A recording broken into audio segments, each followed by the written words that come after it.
Bonjour et bienvenue sur le plateau de Bonjour chez vous. Aujourd'hui, nous allons voir sur quel fondement ta vie est-elle ancrée solidement. Et nous sommes toujours avec notre invité de la semaine, Yanis Gauthier. Salut Yanis. Festival pour Yanis. Ça va? Ça va et toi? Bien. Pleine forme, d'après ce que je vois. Je suis plus enthousiaste que lui. Non, mais t'es en pleine forme, c'est bien. Toujours. Bonjour Annabelle. Bonjour Yanis. Bonjour Monsieur Gauthier. Bonjour Madame Souril. Bon, aujourd'hui, on va voir les fondements sur lesquels on bâtit notre vie chrétienne. Et on verra avec toi, Annabelle, dans la rubrique couple et relations, les fondements sur lesquels on bâtit notre couple. C'est ça? Exactement. On va voir 3 grands principes de base que peut-être c'est important de se rappeler pour pouvoir continuer à avancer et à construire de la bonne façon. Super, super. Bon, Yanis, si t'es prêt à démarrer cette émission, on commence avec toi dans la pensée du jour.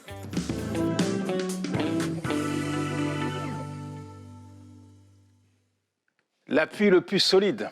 Je me souviens d'une fois, j'étais dans une campagne d'évangélisation en Guadeloupe et puis il y avait beaucoup de louanges. Les gens là-bas aiment danser et célébrer le Seigneur et ils ne restent pas sur leur chaise. Et moi, j'étais un peu complexé parce que bon, je ne suis pas comme ça, pas très expressif.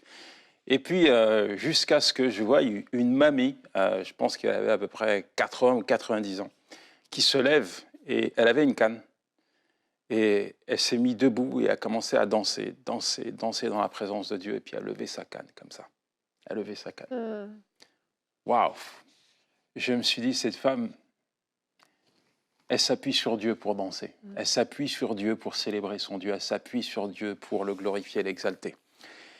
Et j'aimerais donc, au travers de cette petite pensée, vous amener à réaliser que Dieu est votre appui le plus solide. Il y a un texte dans le livre de la Genèse, chapitre 32, verset 24, où il est dit « Il le frappa à l'articulation de la hanche et celle-ci se déboîta. » Dieu a frappé Jacob à la hanche et celle-ci s'est déboîtée. À l'époque, il n'y avait pas de chirurgien, donc impossible d'être opéré pour Jacob. Et quelqu'un qui a eu la hanche déboîtée est condamné à boiter toute sa vie. Et même lorsqu'on vous opère, en général, il y a toujours une petite distance, donc vous boitez. Et très important de comprendre que ce que Dieu a fait là, à cet instant, ce n'était pas pour rien. Parce que Jacob était un trompeur, un magouilleur. Il était toujours en train d'essayer d'arranger les choses. Il s'appuyait sur ses acquis, beaucoup de choses charnelles émanaient de sa vie. Et quand il lutte avec Dieu pendant cette nuit-là, Dieu lui déboîte la hanche et lui change son nom en Israël, un prince avec Dieu. Et au cours de votre vie, il est dit, c'est des statistiques, c'est pas moi, je ne serai pas là pour te regarder, t'observer, compter tes pas, Yveline, il y a des applications pour ça. C'est vrai. Mais il est dit qu'on va faire 4 fois le tour de la terre en marchant au cours de notre vie. Donc, c'est pas, mais en tout cas, si on doit faire 4 fois le tour de la terre, Annabelle, tu conviendras qu'il vaut mieux avoir un appui solide. Exactement. Et Jacob, Israël, est entré après cette scène dans les promesses, dans la faveur de Dieu. Il est devenu un prince avec Dieu. D'ailleurs, c'est ce que veut dire son nom. Et tout ça pour vous dire qu'au cours de votre vie, il y a peut-être des appuis que vous avez acquis, il y a peut-être des appuis qui sont les vôtres aujourd'hui, mais pour entrer dans la faveur de Dieu, pour expérimenter le divin dans votre quotidien, je suis même certain et convaincu qu'il va falloir vous appuyer sur Dieu. Il y a un autre texte qui se trouve dans le psaume 71, verset 6, où il est dit « Dès le ventre de ma mère, je m'appuie sur toi. C'est toi qui m'as fait sortir du sein maternel. Tu es sans cesse l'objet de mes louanges. Dès le ventre de ma mère, je m'appuie sur toi. » Parfois, lorsque on s'appuie sur nos appuis, on a un sentiment un peu de toute puissance, or que on n'est pas vraiment puissant, nous sommes que de la terre. Et pour briser nos appuis, Dieu peut nous conduire pour un temps, dans un moment désertique, où finalement, il va nous dépouiller de tous nos appuis. Et il est donc important de comprendre que pour entrer dans la faveur de Dieu, pour entrer dans les promesses de Dieu, pour vivre les choses de Dieu, il faut s'appuyer sur lui. Dieu est votre appui le plus solide. Vous avez peut-être essayé de construire quelque chose dans votre vie, que ce soit dans le domaine professionnel, familial, académique, et puis vous avez l'impression que tout s'écroule. Alors pourquoi vous ne vous repentez pas? Pourquoi vous ne dites pas maintenant à Dieu, Seigneur, je veux te laisser faire. Je veux que tu prennes le contrôle de ma vie. Je veux, à partir de maintenant, m'appuyer sur toi. Amen. Parce que tu es mon appui le plus solide. Yes. Amen. Amen. La Bible dit que Dieu est notre forteresse, un roc solide sur lequel on peut s'appuyer. Et c'est vrai qu'il n'y a pas de meilleure fondation que Dieu. Pourquoi? Parce qu'on sait qu'à la fois dans les jours de joie, dans les jours de malheur, dans les jours de difficulté, d'inquiétude, d'incertitude, un roc, une forteresse est toujours là. Le vent souffle, comme nous dit la parabole de Jésus, la tempête vient, mais la maison qui est bâtie sur le roc demeure solidement ancrée. Et on a besoin d'avoir une vie solide, parce qu'il y a trop de situations dans lesquelles on est ballotté à droite, à gauche, et au fond, on oublie en fait la raison pour laquelle même on est en train d'avancer. On oublie même les choses qu'on est en train de faire. On est tellement ballotté à droite et à gauche qu'on n'a plus d'objectif.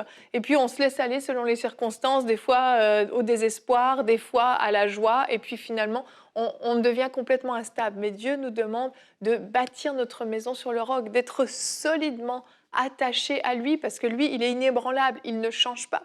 Il est le même hier, aujourd'hui et éternellement. Et notre verset du jour, aujourd'hui, est dans les psaumes. Psaume 125, au verset 1 nous dit « Ceux qui se confient en l'Éternel sont comme la montagne de Sion. Elle ne chancelle point, elle est affermie pour toujours. » Quel beau verset! Et on a vu pendant quand le Covid est sorti et la pandémie, etc., ça a créé beaucoup de troubles à tous les niveaux. Et je crois qu'en fait, c'est parce que on a pu tous faire le constat sur quoi est bâtie ma vie, quelle est l'encre de ma vie, quelle est la fondation de ma vie. Et nous aussi, quand je dis nous, c'est le monde entier, tous les humains, mais aussi les chrétiens. Et ben, je crois qu'il y a quand même pas mal de chrétiens qui ont fait un constat que leur vie n'était pas ancrée en Dieu parce qu'ils ont vécu énormément d'instabilité, énormément de bouleversements. Ça a été très, très dur pour eux. Et ce qui arrive souvent dans ces périodes, c'est qu'on peut, du coup, ça peut être un bon moment pour reprendre de bonnes décisions et se dire, bah, en fait, je me suis rendu compte qu'au fur et à mesure des années, je me suis déviée, vraiment, j'ai fondé ma vie, j'ai fondé mon bonheur peut-être sur un ministère, mais pas sur Dieu lui-même. Je peux plus voyager, mon église est fermée, j'ai plus rien. Et c'est normal qu'on vive un peu où on est un peu déstabilisé, mais c'est pas normal de rester et d'être complètement perdu, de plus savoir ce qu'on fait, de tout abandonner. Et je crois que malheureusement, beaucoup de chrétiens ont tiré les mauvaises conclusions et ont pris de mauvaises aussi décisions suite à ça. Et je pense que la seule décision qu'on pouvait prendre, c'était de dire « je dois revenir à Dieu lui-même ». J'ai construit tellement de choses autour de Dieu, mais j'ai oublié Dieu lui-même. Et tout ce que je vis en instabilité, en bouleversement, en peur, en anxiété, aujourd'hui, c'est parce que ma vie n'a pas été pleinement fondée sur lui. Et ces périodes un petit peu de bouleversement, ça doit être des alertes pour nous rappeler, ok, tout peut bouger dans ce monde. En une nuit, tout peut bouger.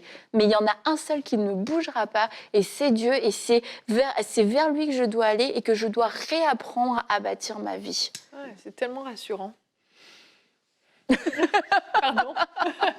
Nos appuis sont les plus fragiles, pas les plus solides. Nos appuis sont les plus fragiles et non les plus solides. Et puisque tu parles de crise et tu évoques également cette crise, beaucoup ont mis leurs appuis dans leurs économies. C'est-à-dire que parce qu'on a un gros compte en banque garni, ce qui n'est pas mauvais en soi. On est à l'abri de tout. Et on s'appuie comme ça sur des choses qui sont éphémères. Ouais. En fait, tout, comme tu le dis, sans reprendre ce que tu viens de dire, qui était très bien d'ailleurs. Bravo. Merci. Tout est éphémère dans ce monde. Tout est éphémère. Même moi, je suis éphémère. Même toi, tu es éphémère. On ne peut pas s'appuyer sur l'homme. Ma femme, elle est éphémère. Ton mari, il est éphémère. EMCI, c'est éphémère. Ouais. Mais la parole de Dieu, elle n'est pas éphémère. Amen. Dieu n'est pas éphémère. Voilà pourquoi aujourd'hui, il est important pour nous, pour toi, pour moi, de s'appuyer sur Dieu. Non, C'est vrai. mais c'est un bunker. Se reposer dans les bras de Dieu, c'est un abri le plus sûr. C'est l'appui le plus solide. Et on ne peut pas trouver épanouissement, repos, stabilité si on a des mauvais appuis. La Bible nous dit que si c'est pas l'Éternel qui construit la maison, celui qui bâtit en vain. Et on peut perdre toute une vie à bâtir en vain, mais à s'épuiser, à être dans l'activisme, à se dire mais comment est-ce que on peut me dire aujourd'hui j'ai pas les bonnes fondations parce que j'ai l'impression que je suis en train d'avancer, j'ai l'impression que je suis en train de faire des choses, mais c'est de voir aussi quelles sont mes motivations, puis quel poids ça va avoir dans l'éternité et qu'est-ce que je vais avoir à présenter à Dieu. Est-ce que c'est des choses qu'il m'a demandé? Est-ce que c'est des choses qui venaient d'une obéissance à sa parole? Ou alors est-ce que je suis juste en train de bâtir, de courir après le vent, après tout un tas de choses éphémères? Et notre vie sur la terre est comptée et c'est important qu'on puisse se dire le peu de temps que j'ai sur cette terre, dans ma vie éphémère, qui n'est qu'une vapeur, je veux vraiment faire ce qui compte, je veux vraiment faire ce qui est important. Oui. Dieu en tout et avant tout.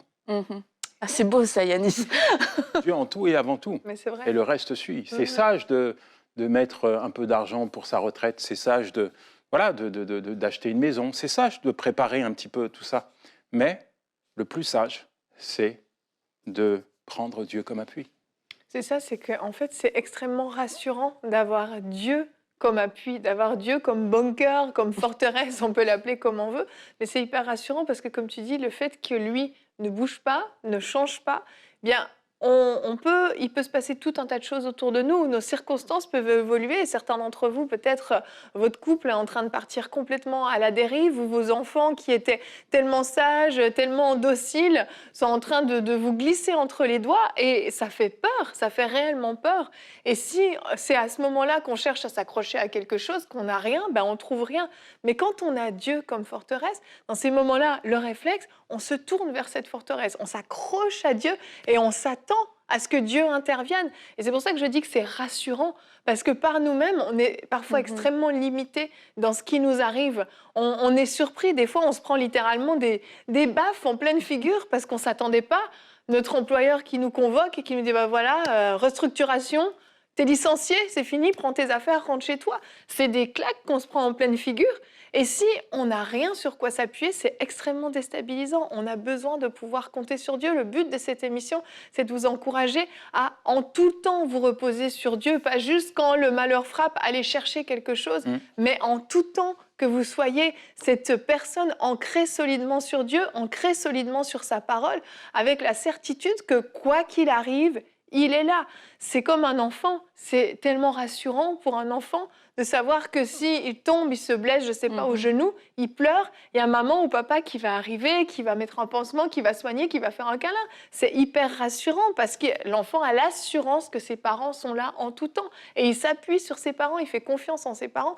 Parfois, on manque de confiance en Dieu, on doute de sa présence dans nos vies, on doute de sa capacité parce qu'on regarde simplement à ce qui nous arrive, mais qu'on puisse vraiment plonger nos yeux dans la parole de Dieu. Il n'y a rien de mieux pour s'ancrer solidement, pour avoir des fondations solides, que de méditer la parole de Dieu, d'y découvrir la fidélité, l'amour de Dieu, la toute-puissance de Dieu, pour avoir cette assurance que dans les bons jours comme dans les mauvais jours, Dieu sera avec vous.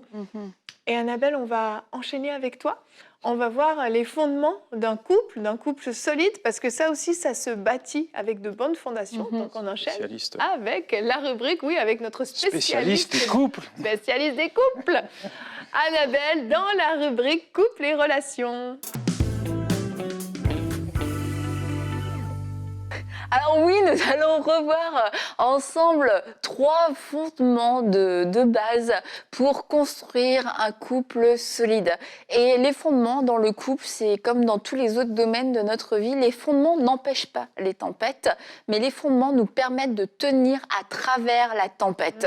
Et ça, c'est vraiment important de s'en souvenir, se dire je suis en train de construire, c'est pas magique dans le sens il n'y aura pas de tempête, mais c'est parce que je sais qu'il y a des jours mauvais difficiles qui arrivent, des jours qui seront plus difficiles. Et comment allons-nous tenir? Nous allons tenir parce que nous aurons fondé notre couple sur de bonnes fondations. Alors, 3 fondations qui sont très simples, mais qui sont non négociables et qui sont extrêmement puissantes. La première fondation, ça va être l'amour, bien entendu. L'amour, première fondation dans un couple. Et je vais vous lire ce verset dans Jean 13 au verset 34. « Je vous donne un commandement nouveau. Aimez-vous les uns les autres, comme je vous ai aimé, vous aussi, aimez-vous les uns les autres. » Et quelquefois, on prend ces versets sur l'amour pour nos relations fraternelles, dans l'église, etc. Et on oublie de les appliquer dans le couple, là où l'amour devrait être la base. Et peut-être vous allez me dire, mais nous, Annabelle, on ne s'est pas mariés par amour. Ça a été un concours de circonstances.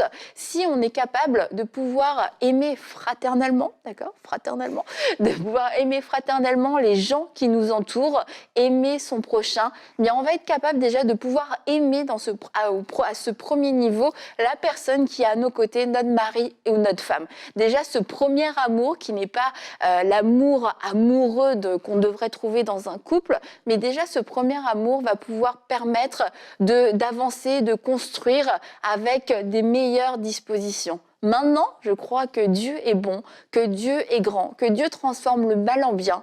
Et je crois que Dieu est capable aussi de faire naître en vous cet amour. Un amour amoureux pour la personne qui est à vos côtés. Et je reprends mon exemple de l'amour fraternel. Il y a des gens... on les aime pas trop, ça passe pas très bien avec eux. Et on se dit face à la parole, mais je peux pas rester comme ça, il faut que je change, il faut qu'il se passe quelque chose. Et on va demander au Seigneur, Seigneur, aide-moi à aimer cette personne, aide-moi à la supporter, aide-moi à voir les bons côtés. Et on va le faire dans le cadre, quelquefois, des relations fraternelles. Mais lorsqu'il s'agit de l'amour dans un couple, ça a l'air d'être peine perdue, soit j'ai eu le coup de foudre, soit il n'y a rien du tout. Mais non, je crois que Dieu peut faire naître cet amour et que vous pouvez présenter vos sentiments au Seigneur et de lui dire, Seigneur, viens mettre une passion pour mon mari, viens mettre une passion pour ma femme, viens développer en nous des sentiments amoureux qu'on n'a peut-être pas développés au début, mais viens le faire. Et je crois que Dieu est capable de le faire. Et c'est un message 2 fois aujourd'hui que je vous lance. Vous n'êtes pas obligé de vivre un amour platonique. Dieu est capable de venir enflammer votre couple, même au bout de 20 ans, de 30 ans, et vous pourriez être surpris de tomber amoureux pour la première fois de votre femme ou de votre mari. Donc voilà. 20 ans. Au bout de Ça, c'est un bon 20 ans, chérie, je t'aime.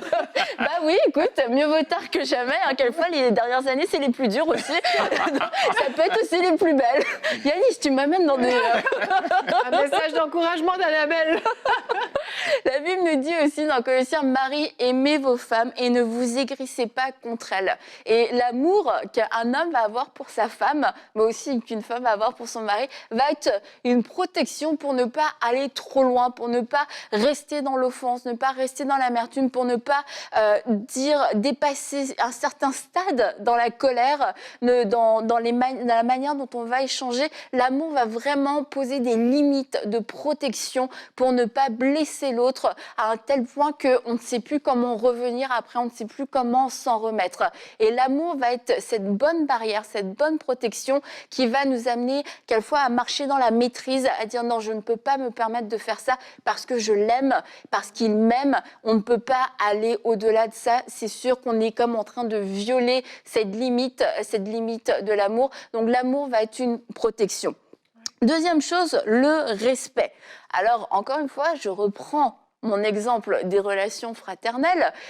On va lire dans Romains 12, 10, « Par amour fraternel, soyez pleins d'affection les uns pour les autres et rivalisez d'estime réciproque. » Je vais lire aussi Philippiens 2, 3, « Ne faites rien par esprit de rivalité ou par désir d'une gloire sans valeur, mais avec humilité, considérez les autres comme supérieurs à vous-même et que chacun de vous, au lieu de regarder à ses propres intérêts, regarde aussi à ceux des autres. » Et et on doit chercher à appliquer ces principes dans son couple, instaurer le respect. Le respect va se démontrer dans plusieurs domaines, dans nos actions, dans la façon de parler aussi, dans la façon d'interagir, de réagir. Le respect comme l'amour, marquer une certaine limite. Il y a des choses qu'on ne pourra jamais se permettre par respect pour l'autre. Et le respect va nous pousser aussi quelquefois à faire le pas supplémentaire, à rendre le service supplémentaire, à donner réponse avec une parole douce alors qu'on aurait eu envie de s'emporter. On se dit non, le respect est une valeur, un fondement dans notre couple. On ne s'autorisera pas à s'insulter, on ne s'autorisera pas le mépris, on ne s'autorisera pas l'orgueil. Et là encore une fois, vous dites oui, mais Annabelle, tu ne connais pas ma situation. En effet, je ne connais pas ta situation, mais encore une fois, c'est possible de pouvoir instaurer, de pouvoir prendre cette décision de dire on est parti du mauvais pied, on n'a pas mis les bonnes fondations, mais c'est quoi la plus grande erreur? Est-ce que c'est de poursuivre dans les mauvaises fondations ou c'est de se dire Seigneur, on croit en toi, après même plusieurs années de mariage, on va faire le travail difficile de défaire les mauvaises habitudes, de défaire les mauvaises fondations et pour apprendre à construire avec toi. Et je veux encore le redire, il n'est pas trop tard. Et comme je disais, le respect, notamment avec ce fameux verset, « Femmes, soyez soumises à vos maris », qui a pu quelquefois être repris par certains hommes qui vont dire « Mais tu dois te soumettre, tu dois être soumise ». Et du coup, c'est une porte ouverte chez certains hommes pour manquer de respect à leurs femmes, pour ne pas les respecter en tant que personne, pour ne pas les respecter. Tout simplement, c'est comme tu es à mon service parce que la Bible dit que tu es soumise. C'est un manque de respect et la Bible dit « Femmes, soyez soumises » comme il convient dans le Seigneur. Et la violence verbale ne convient pas dans le Seigneur. La violence physique ne convient pas dans le Seigneur. L'exploitation, le mépris ne convient pas dans le Seigneur. Donc on ne parle pas de cette soumission excessive dans laquelle un homme va manquer de respect à sa femme.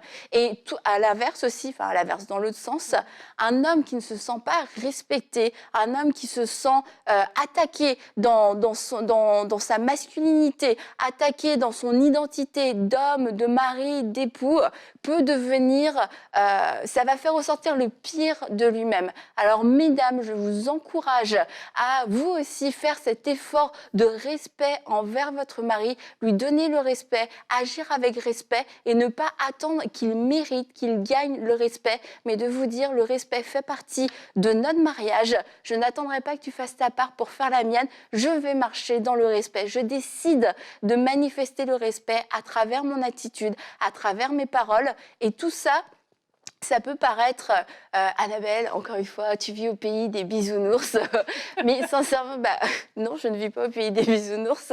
Mais si chacun décide de faire sa part sans attendre que l'autre mérite le respect, que l'autre mérite l'amour, ça va engendrer un changement, ça va provoquer un changement. C'est une semence pour l'autre, une semence pour votre foyer et il y a quelqu'un qui doit commencer et si c'était vous qui commenciez à faire la bonne chose. Et mon dernier point, c'est la grâce. La grâce parce qu'un couple, c'est deux personnes, donc c'est beaucoup d'imperfections en seulement deux personnes. Et on a besoin de grâce l'un vis-à-vis de l'autre. Il n'y en a pas un qui est parfait, puis un qui est nul, un qui est raté. Non, les deux sont imparfaits. Les deux, nous sommes imparfaits. Et nous avons besoin de manifester de la grâce et de pouvoir nous pardonner réciproquement, de pouvoir soutenir l'autre dans ses faiblesses, de pouvoir croire le meilleur de l'autre, de pouvoir apprendre à pardonner lorsque l'autre a fait quelque chose qui nous a blessés, qui nous a déçus. Parce que la vie de couple, c'est pas une vie où l'autre va tout faire parfaitement et où je ne serai jamais déçue et moi aussi je vais faire des erreurs, alors je dois prendre ces décisions, je dois marcher dans la grâce, je dois prendre ces décisions que je ne retiendrai pas l'offense et que j'appliquerai ce principe de la grâce chaque jour de ma vie. Ce ne sera pas forcément pour des grandes choses tous les jours, je vous le souhaite en tout cas, mais chaque jour dans un couple, on a quelque chose à se pardonner. Chaque jour dans un couple, on a besoin de manifester de la grâce et on a besoin besoin aussi de recevoir de la grâce. Et le fait de pouvoir le faire, ça va nous garder de devenir aigris, de devenir amers, de devenir durs et de laisser le fossé se creuser à travers des incompréhensions. La grâce va être ce pont qui fait qu'on va être capable de revenir l'un envers l'autre. Donc l'amour, le respect et la grâce, 3 fondations qui sont très simples mais extrêmement puissantes et sur laquelle vous allez pouvoir bâtir un couple qui va réussir, qui va durer, et aussi un couple qui peut-être a déjà commencé depuis longtemps sur de mauvaises fondations, mais il n'est pas trop tard, et je le crois vraiment, et je veux le redire pour terminer, vous pouvez encore bâtir sur des bonnes fondations et vivre les meilleures années de votre mariage, même après 20 ou 30 ans de mariage.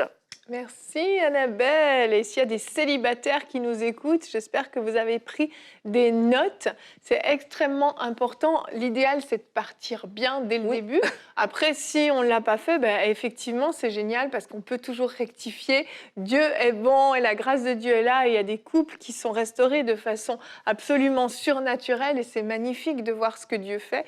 Mais c'est sûr que l'idéal, c'est de bien partir, que ce soit pour notre vie chrétienne, de partir avec de bonnes bases, de bons fondements pour notre couple et même dans l'éducation des enfants, dans tous les domaines de nos vies. Et la parole de Dieu est une grande richesse dans tous ces domaines de notre vie. Alors aujourd'hui, vraiment, on voulait vous encourager à pouvoir prendre de bonnes décisions, à pouvoir devenir des hommes et des femmes solides dans tous les domaines de vos vies, que peu importe ce qu'il arrive dans vos vies, peu importe si demain vous recevez des mauvaises nouvelles, peu importe si demain votre couple commence à vaciller, vous avez cette assurance que Dieu est avec vous et que ces bases solides dont Annabelle a parlé pour le couple, eh bien vous allez les maintenir, vous allez les garder solidement et vous allez les chérir dans la prière même, parce que la prière peut faire vraiment la différence. Merci Yanis, merci Annabelle pour cette belle émission. Vous savez désormais comment bâtir votre vie de manière solide et on vous encourage une fois encore à pouvoir bâtir votre vie vraiment sur des fondements solides qui sont prescrits dans la parole de Dieu. Demain, on se retrouve, nous allons parler aux leaders et pas seulement aux grands leaders qui ont des centaines de personnes qui les suivent, même un leader dans une famille. Vous êtes des leaders si vous avez une femme, des enfants, vous êtes un leader si vous avez une équipe à gérer au travail, si vous êtes même un professeur dans les écoles, vous êtes un leader. Eh bien demain, notre thème sera comment être un leader selon le cœur de Dieu. Et Yanis, tu seras avec nous, rubrique conseil du coach. Demain, comment être un leader qui suit Dieu. C'est un beau programme qui nous attend demain. Alors on vous attend. On se donne rendez-vous demain. Bonjour chez vous.